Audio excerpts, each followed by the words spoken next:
Old parts bin. I got a hand guard.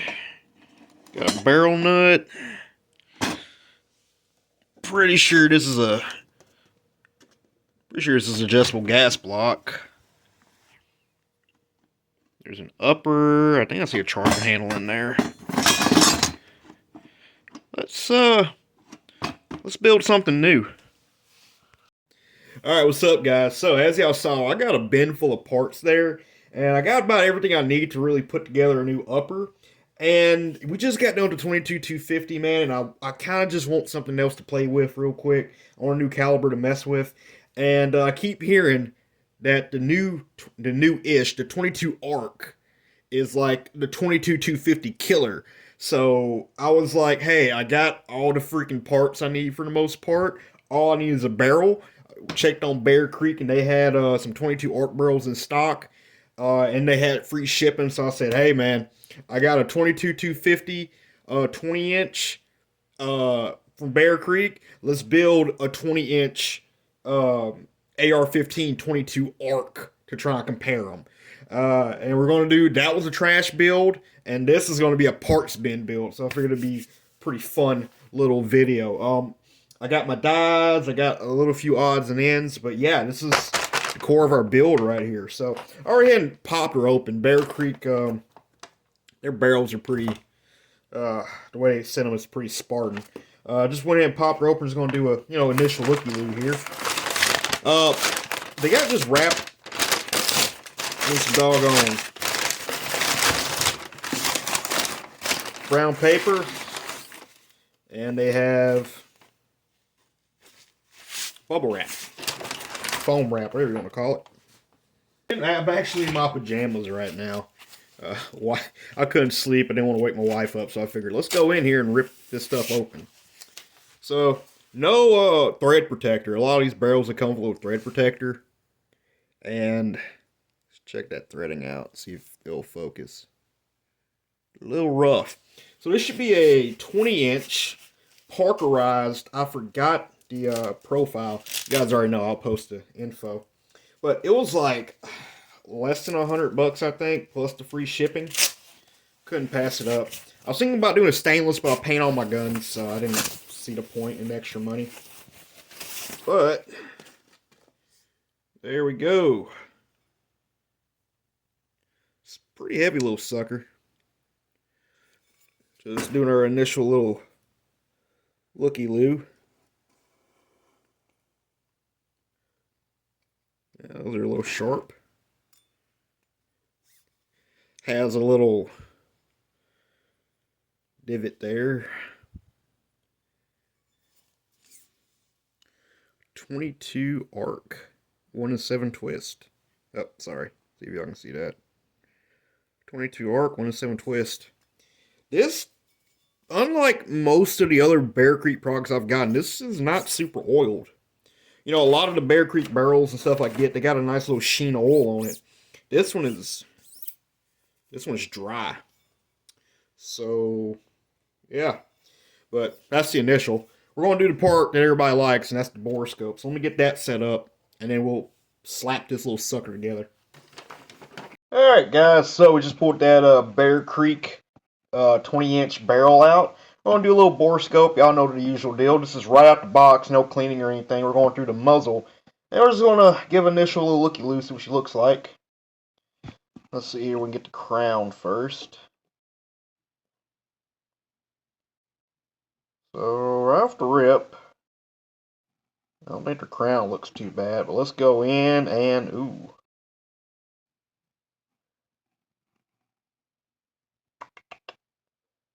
Huh.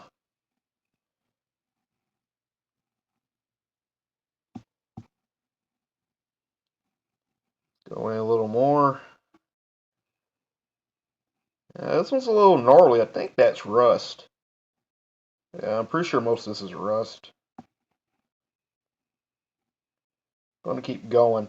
So, other than this discoloration, which again I feel is rust, I'm not seeing, like on that 22-250, we had all those raised squigglies. Some guys on Acura call them snakes. I'm not seeing any cracking or anything. I really want to check the. There we go. Yeah, I want to check the gas port here, because on that 22-250, that gas port was like, it had a crazy big burr on it. And this one, yeah, it's got a bit of one too. Not as bad, but it's definitely there. And to be honest with you, until that 22-250, I never really looked at these at the gas port. So maybe this is a normal thing. I don't know. I figured it's definitely gonna be normal in these, cheaper sub $200 barrels. I say sub 200. This is like a $90 barrel. So let's go down here some more.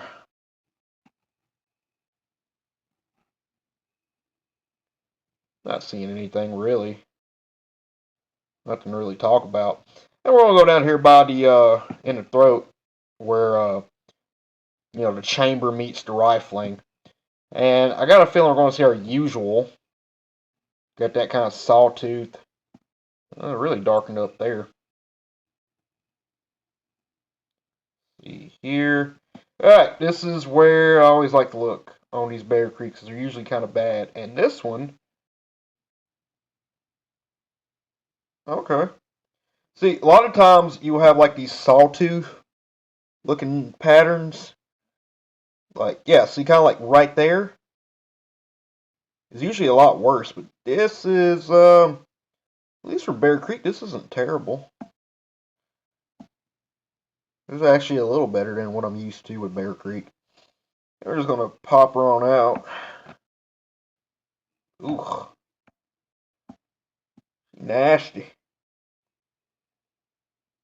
Yep. And that's the Star Chamber. So, yeah, we're definitely going to hit this girl with some doggone abrasive. Definitely going to use some abrasives, get some of this, I feel that's for us. Definitely going to do some abrasives, get that out. See if we can clean her up a little bit and look at her again. Alright guys, so do our usual little cleaning regiment. Went through first with some wet patches. This is just hops number 9. As you see, that first one's really freaking dirty. And then we just continuously did wet patches. I didn't wet this one enough though, but we did wet patches. And it kind of cleaned up. Went through a dry patch, just kind of mop all that out. And that's our last one for the dry patch. Then I went over here with some JB board paste. I usually use Ioso with a combo of this JB just as an abrasive compound, but about out of Ioso or Loso, however you say it. So we're using this JB board paste right here, and it's an abrasive. It's like for people who don't know, it's a paste. It's a lot like it's almost like toothpaste, and that just really helps get that stuff out really good. And the way I use it is I put a little bit on my finger. I put one of these patches on my jag, and I just kind of rub that all over the patch. So kind of like a toothbrush type deal.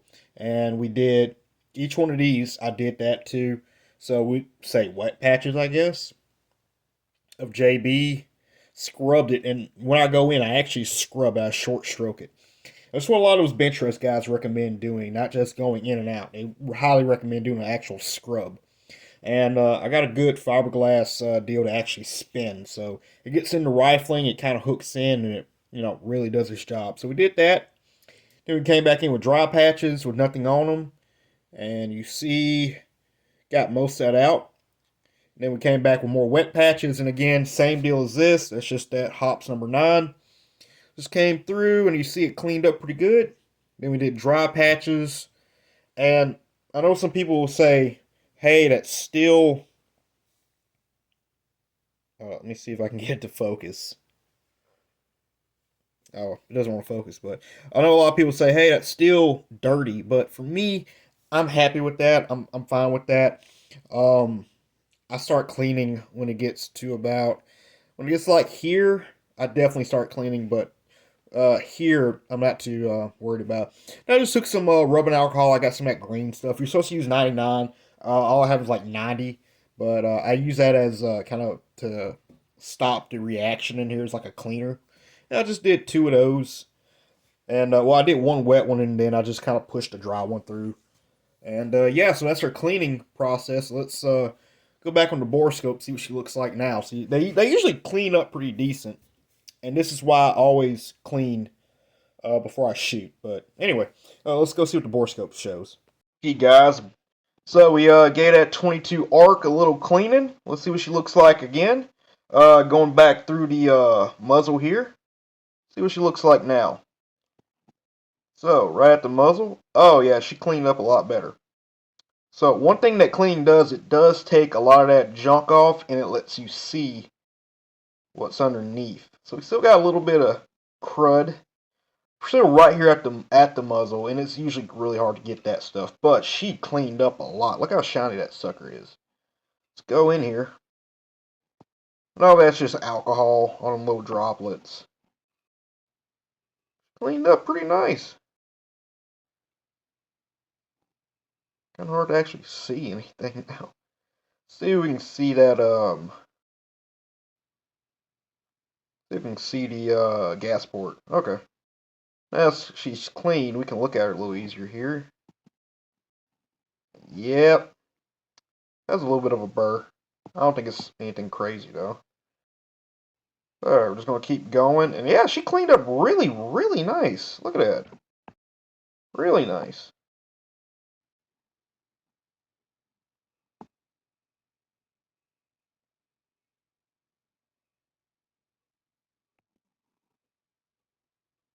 Yeah, other than right there by the muzzle, looks like we got most of that crud out.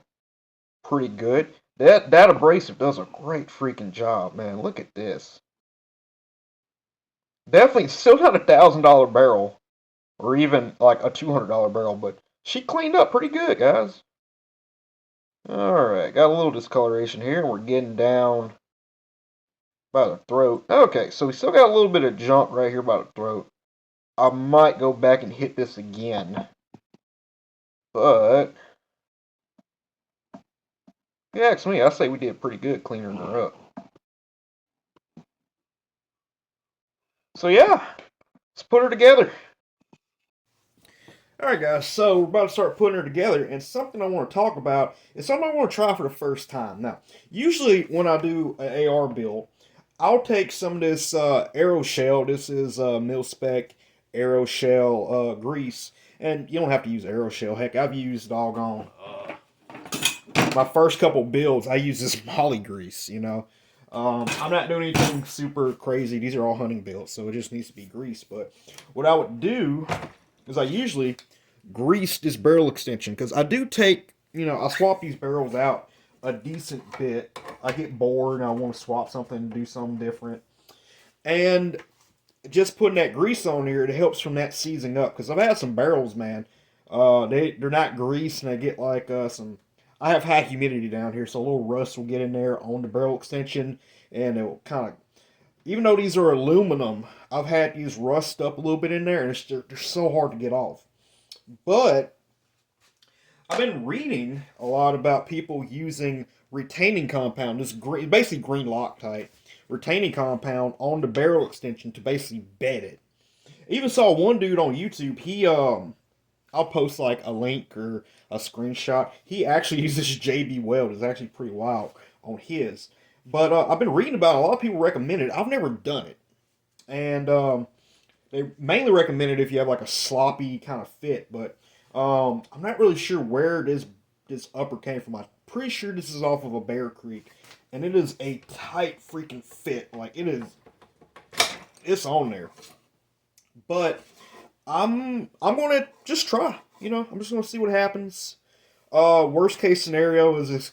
I want to pound it off. $100 barrel. I might break something. Who cares? But this is some knockoff 620 retaining compound, and I'm just gonna put a little bit around here.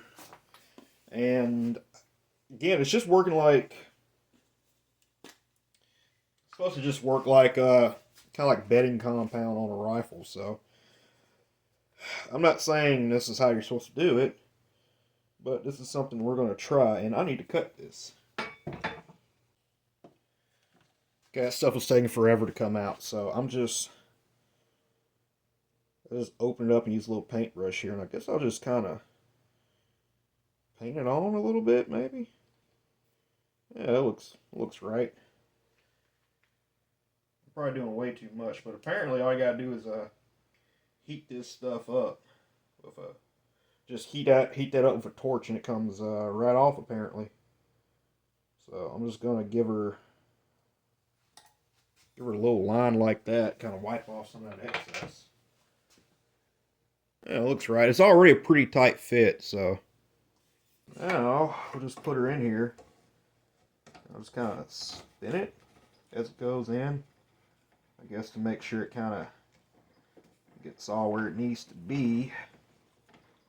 That's how I've seen some people do it. And press her on in. That sucker's a tight fit. Yeah. Cool. Now I'll just grease the actual threads.